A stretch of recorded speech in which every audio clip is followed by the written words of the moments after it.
Buenas tardes a todos, soy Manuel. Hoy quiero contarles algo que me pasó hace un tiempo. Algo que al principio me pareció un poco incómodo, pero que ahora, cuando lo recuerdo, me hace sonreír.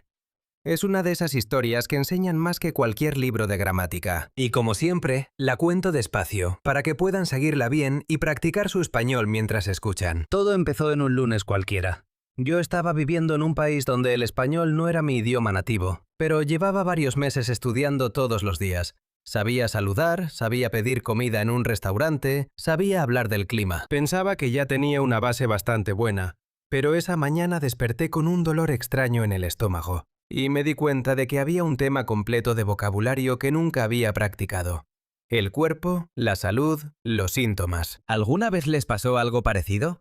¿Alguna vez sintieron que sabían mucho español hasta que llegó un momento específico donde las palabras simplemente no estaban ahí? Ese día tuve que ir al médico. Y aquí empieza la parte interesante de la historia. Llegué al consultorio con un poco de nervios.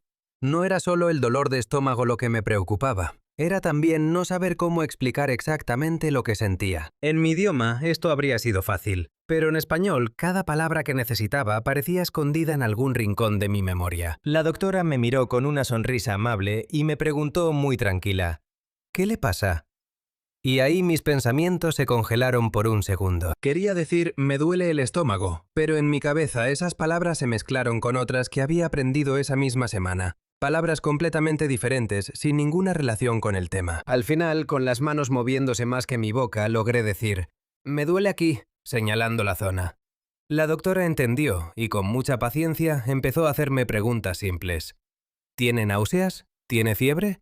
¿Le duele cuando come? Y ahí fue cuando entendí algo importante. Aprender un idioma no es solo memorizar palabras sueltas, es también prepararse para los momentos de la vida real. Esos momentos donde realmente necesitamos comunicarnos, no solo para aprobar un examen.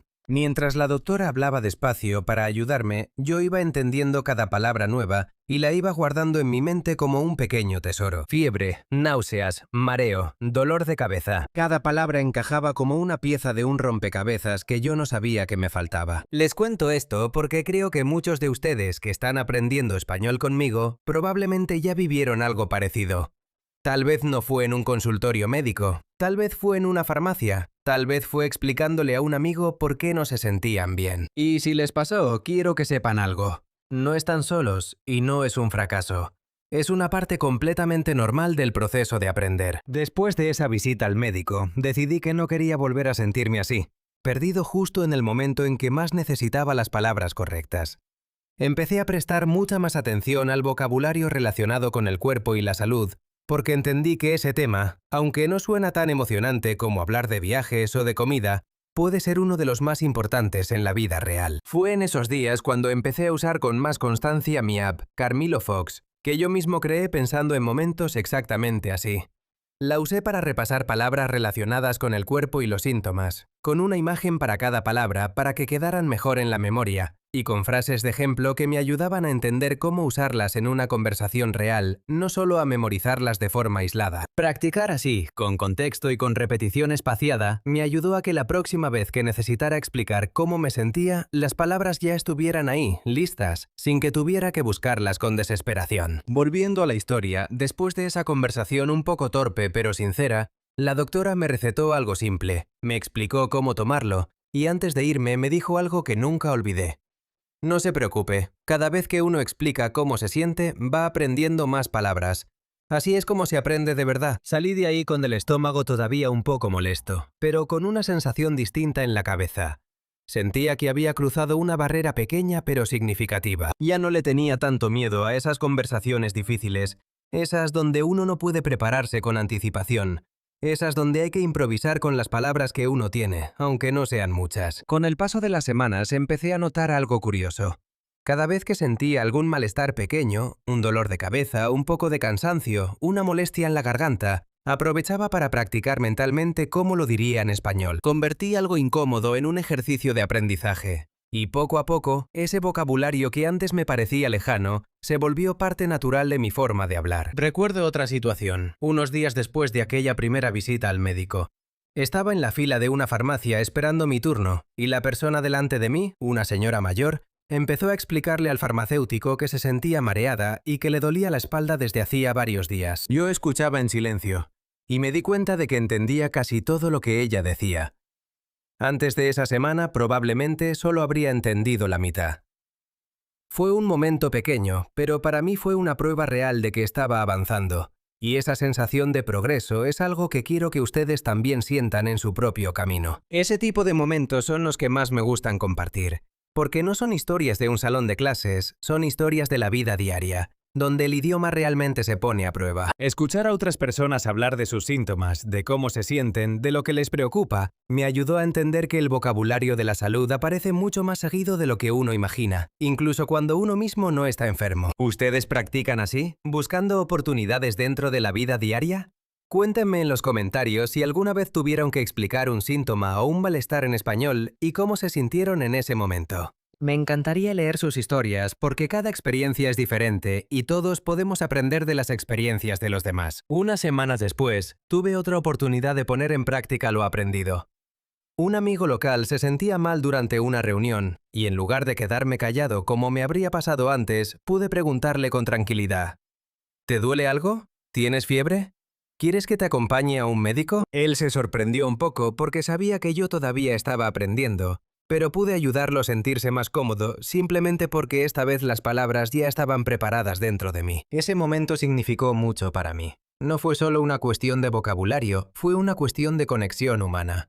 Poder ayudar a alguien, poder entender lo que necesitaba, poder comunicarme en un momento importante, eso es lo que realmente vale la pena cuando uno aprende un idioma nuevo. Creo que muchas veces, cuando estudiamos español, nos enfocamos en los temas más comunes: los saludos, los viajes, la comida, el trabajo. Y está bien, son temas importantes, pero no debemos olvidar los temas que aparecen cuando menos los esperamos, como la salud, las emociones o los momentos difíciles.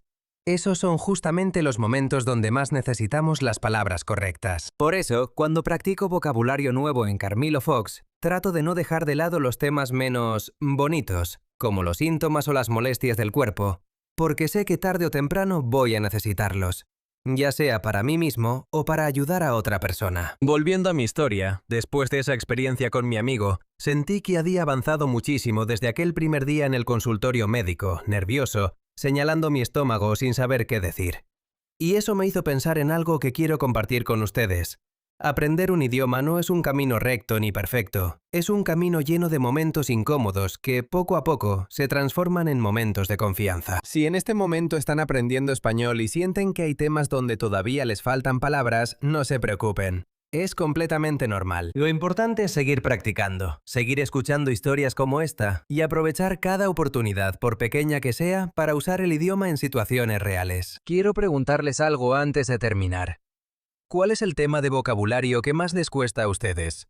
¿Es la salud, como en mi caso? ¿Son las emociones? ¿Es el trabajo? Escríbanlo en los comentarios. Me gustaría saber en qué temas puedo enfocarme en futuras historias para ayudarlos mejor. Con el tiempo, aquella experiencia en el consultorio médico se convirtió en uno de mis recuerdos favoritos de mi proceso de aprendizaje.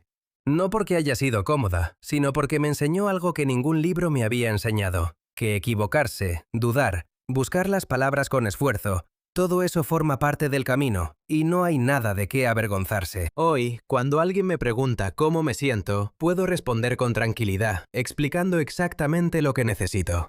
Y cada vez que uso esas palabras, recuerdo aquel primer día, con la doctora, con las manos moviéndose más que mi boca, tratando de comunicarme como podía. También aprendí algo más, algo que quizás no esperaba aprender ese día en el consultorio: que no pasa nada si uno necesita repetir una pregunta o pedirle a la otra persona que hable más despacio.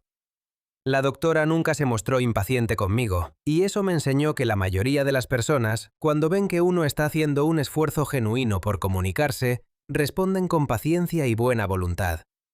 Ese detalle me quitó mucho miedo para las conversaciones futuras. Con el tiempo empecé también a fijarme en pequeñas diferencias, como que "me duele" se usa para una parte específica del cuerpo, mientras que "me siento mal" es más general, o que tener fiebre y tener escalofríos describen sensaciones distintas aunque estén relacionadas. Ese tipo de detalles, tan pequeños, marcan una gran diferencia cuando uno realmente necesita explicarse con claridad frente a otra persona. Y así, poco a poco, esa área de vocabulario que antes me daba tanto miedo se convirtió en una de las que mejor domino.